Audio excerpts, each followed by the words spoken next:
Okay, so as promised, we're going to talk about this guy again. This is Thomas Johnson. Thomas Johnson is the namesake of Johnson County.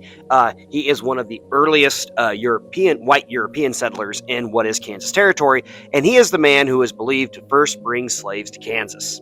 Johnson was a Methodist minister, and he was the superintendent. He was the person in charge of the Shawnee Mission in what is today Kansas City, Kansas.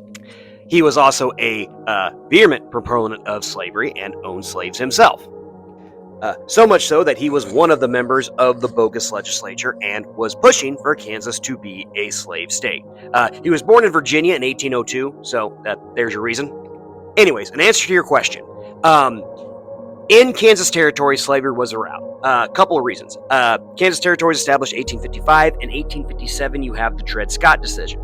Part of the Dred Scott decision, in addition to saying that African Americans could never be citizens of the United States, it also says that Congress can make no law excluding slavery from any territory that they control. So Kansas was open to slavery during the territorial period.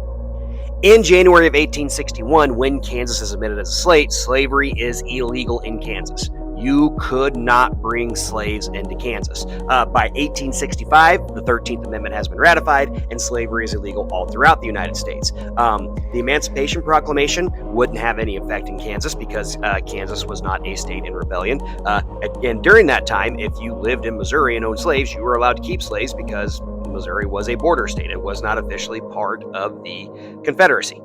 So as far as a grandfather clause goes, no, there is no evidence that I can find. I've asked several people that Johnson kept slaves in Kansas after Kansas became a state. In fact, Johnson moves out of Kansas in 1858 and moves to the Missouri side of the border in Jackson County. Not his house is not too far from Linwood Avenue today in Kansas City. He would have been allowed to keep slaves in Missouri. He does sign a Unionist pledge saying that he is loyal to the Union.